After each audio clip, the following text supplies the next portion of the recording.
বৈঠক শুরুর আগে পুতিনকে অবাক করে দিয়ে তারই মাথার উপর B2 বোমারু বিমানের ঝাঁক আকাশ ভেদ করে ঘুরতে থাকে। পুতিন মাথা উঁচু করে সেটা দেখেন।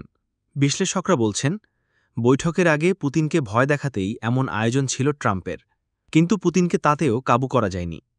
ট্রাম্প পুতিনের এবারের বৈঠক তেমন কোনো সিদ্ধান্ত ছাড়াই শেষ হয়েছে। আলাস্কায় বৈঠকের আগে রুশ প্রেসিডেন্ট ভ্লাদিমির পুতিনকে কি ডোনাল্ড ট্রাম্প যুক্তরাষ্ট্রের সামরিক শক্তির নমুনা দিলেন? কেননা পুতিন লালগালিচায় হেঁটে যাওয়ার সময় আকাশে B2 স্পিরিট বোমারু বিমান গর্জন তুলে উড়ে যায়। পুতিন যখন ইউক্রেন যুদ্ধ নিয়ে ট্রাম্পের সঙ্গে গুরুত্বপূর্ণ আলোচনায় বসতে উড়োজাহাজ থেকে অবতরণ করে লালগালিচায় ট্রাম্পের সঙ্গে হেঁটে যাচ্ছিলেন, ঠিক তখনই আকাশে গর্জন তুলে এক বিশাল B2 স্পিরিট স্টেলথ বোমারু বিমান উড়ে যায়। এটির সঙ্গে আরও কয়েকটি মার্কিন যুদ্ধবিমান ছিল। শক্তিশালী আকাশ প্রতিরক্ষা ভেদ করে B2 যুদ্ধবিমান সহজেই নির্ভুল নিশানায় হামলা চালাতে সক্ষম। মার্কিন বাহিনী গত জুনেই ইরানের পারমাণবিক স্থাপনাগুলোতে এই বোমারু বিমান দিয়েই হামলা চালিয়েছিল। আলাস্কা বৈঠকের আগে এমন শক্তি প্রদর্শন করে অভ্যর্থনা জানানোর মধ্যে দিয়ে যুক্তরাষ্ট্র তাদের সামরিক শক্তির স্পষ্ট বার্তা বহন করছে। B2 স্পিরিট ইতিহাসের সবচেয়ে ব্যয়বহুল সামরিক বিমান। প্রতিটি বিমানের দাম প্রায় $201 কোটি, যা নর্থ অফ ডুম নামের একটি কোম্পানি তৈরি করে। ৮০-র দশকের শেষ দিকে উৎপাদন শুরু হলেও সোভিয়েত ইউনিয়নের পতনের পর এর উৎপাদন সীমিত করা হয় এবং শেষ পর্যন্ত মাত্র ২১টি B2 বোমারু বিমান তৈরি করা হয়।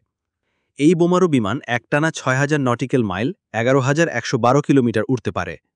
৪০,০০০ পাউন্ডের, যা ১৮,১৪৪ কেজি বেশি ওজনের অস্ত্র এই বিমানে বহন করা সম্ভব, যার মধ্যে পারমাণবিক বোমাও রাখা যায়।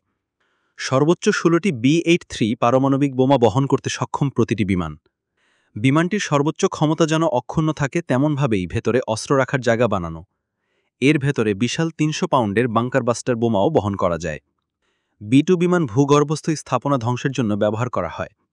অতীতে যুক্তরাষ্ট্রের মিজুরি থেকে শুরু করে আফগানিস্তান, লিবিয়া ও ইরান পর্যন্ত দীর্ঘ মিশনে অংশ নিয়েছে এই যুদ্ধবিমান। এ বছরের জুনে ইরানের ফোরদো গবেষণা কেন্দ্রে এমন ৬টি বাংকার বাস্টার বোমা ব্যবহার করা হয়েছিল। B2 বোমারু বিমানে মাত্র ২ জন পাইলট লাগে।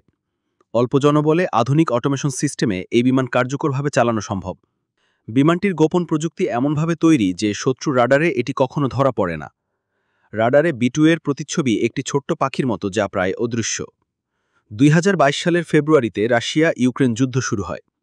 ওই সময় রাশিয়া ইউক্রেনের রাজধানী কিয়েভে হামলা চালায়। ইতোমধ্যেই এ যুদ্ধের কারণে হাজার হাজার মানুষ মারা গেছে এবং যুদ্ধ এখনও চলমান আছে। ইউরোপে গত ৮০ বছরের এটি সবচেয়ে ভয়াবহ সংঘাত।